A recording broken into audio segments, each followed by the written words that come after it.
and welcome. I am Megan.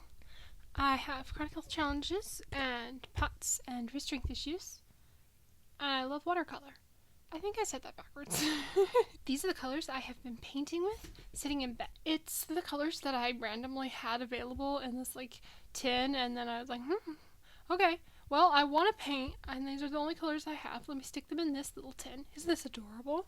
It's like a little mini skater palette. Took this, which I've been painting with for months, and made it as a basis of full pans. Isn't this beautiful? Paintbrush and water. I need a paintbrush. It's my Da Vinci Casaneo and my water pot. It's an Algene. I paint sitting in bed because I have health challenges, so I end up sitting in bed, and painting's a really nice companion to that. This first one is primary yellow. What I decided to pour in this one, Joe's yellow. Can you see all the way over here? Okay. And this is French vermilion. Joe's yellow is American Journey. French vermilion is from Snellier. This is a little dried down one, so I took the colors out of the Aqua Mini, popped them out of there, stuck them in pans, and then stuck magnets on the back, so now it will fit in any little metal tin. I also did a video on that. It's quite fun to be in the middle of telling you about something and be like, I did a video on that already. That work? I did that work already. It's done. That thing that I thought, oh, that'd be a fun idea. It's done. You can already go watch it. That's really cool. This one is ultramarine turquoise. Daniel Smith. Basically, it's like a phthalo turquoise, except the base is ultramarine. So it's a little bit more earthy or neutral or less bright and intense and staining. This is less staining than a phthalo would be. I think that's why I like it. Plus its base is like ultramarine, which is very heavily granulating, so that's fun. This is raw sienna. I've added way too much water. I can tell that because there's puddles. So I'm getting all the extra water off of my brush and picking up the puddles. If I don't pick up the puddles, it'll just do fun, weird drawing patterns, which is fine with me. This one's a Jackson's, right? I like how yellowy it is. I am going to be getting raw sienna deep from Da Vinci, and that will replace this one for like a travel palette, because honey doesn't always travel very well. And then this is May Green from Schminky, which I got to replace the Phthalo Green Light from my Aqua Mini. Phthalo Green Light had nickel in it. And then this is Core Burnt Sienna. I think I had a different burnt sienna for that one, but yeah. Burnt sienna. And this makes a really lovely color palette. It looks very bright, but what's really fun about it is as you begin to paint with it, it makes all of the earthy colors. So you know the classic one, burnt sienna and ultramarine, that's ultramarine turquoise. Gives me a kind of, oh, that's kind of greenish. I want it to be grayer. Let's go with more brown. I'm going to have a burnt umber kind of a color. If I go back over here, I'll get more gray. Whoa! I know things. That's a really cool turquoise. And let's see, I want it to be more green. Using a green as a base to make green is a really good option for if you have wrist strength issues, because it'll make the colors a lot easier for you than if you start with red and blue. What? Red and blue do not make green. Yellow and blue. Whatever, you know what I was trying to say. I think I was looking at the red when I said yellow and blue make green. So I went red. And now let's make this more sap looking. And now I want to make it more earthy. See, isn't that a nice sap kind of a color? Oh yeah, now I want it it to be more blue. Now I want some more brown. And I'm not having to clean my brush or do a ton of wrist action to mix the colors.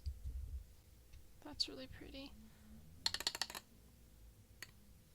This raw sienna to get a different green. It's more olive looking.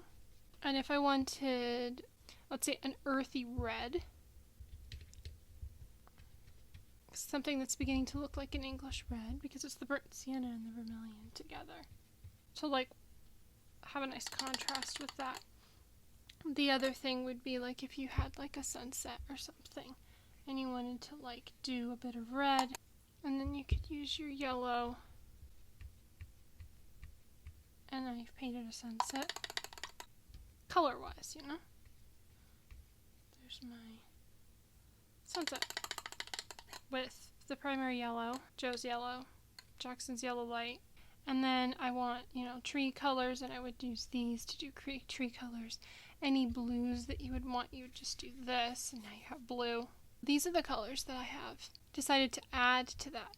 This was turtle paper, by the way, the Sophie's Art. It's heavy enough to do watercolor, even though it says it is mixed media. This is the Two More to paper. I have begun to switch out for non-honey-based versions. Honey-based is easiest to pick up with wrist strength issues, but it can kind of slide out of the pan due to the heat if you're like traveling with it, and I thought I might make a nice color palette for travel. Because I have this tin. I showed it to you recently in what watercolor supplies I traveled with for 3 weeks. It holds 12. And so I thought, these are the Italy colors from the Watercolor Trip 2 series of books. And so I have another one. It came in a set of like 3 for like, what was it, like $15, $12, something like that. It holds 12 full pans, and these are roses, which are slightly smaller pans. You can see this one's a Jackson's one.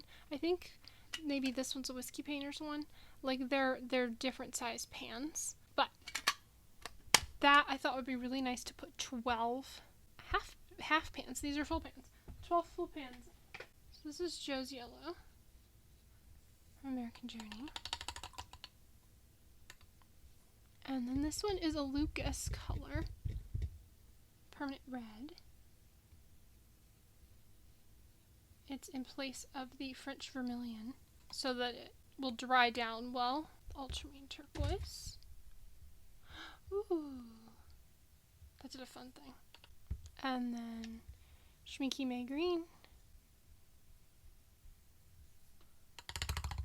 And then Da Vinci olive. I can't remember what the difference between American Journey olive and Da Vinci olive. I think they're basically the same. Whichever one was on sale.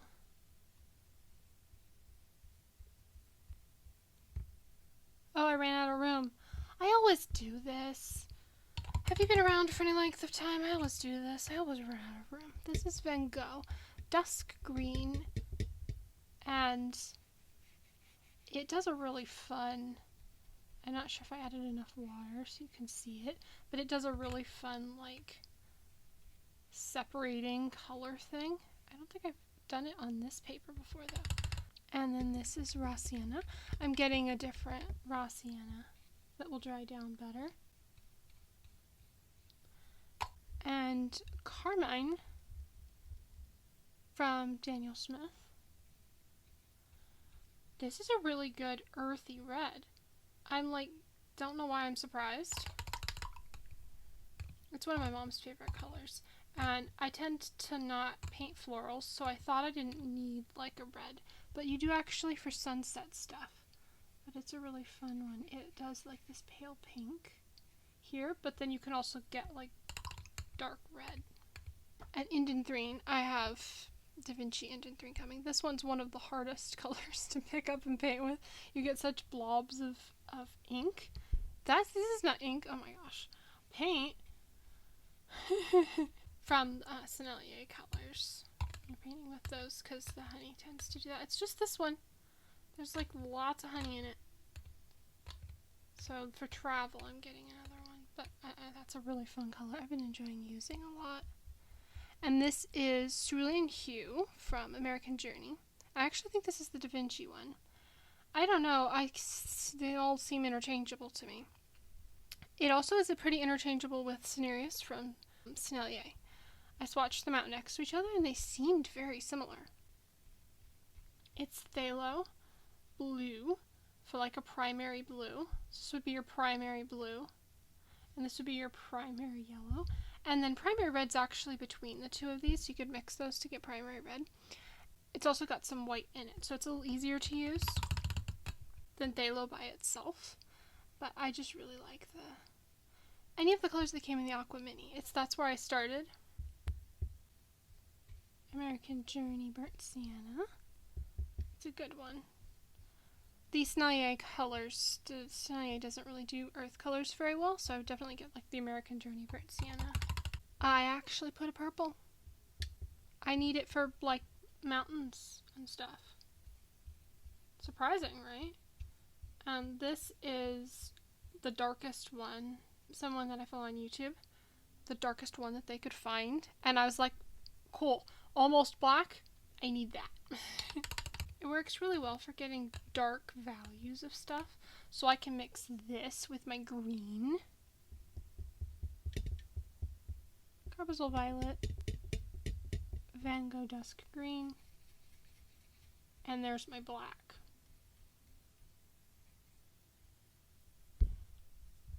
Because I mixed the two of those together.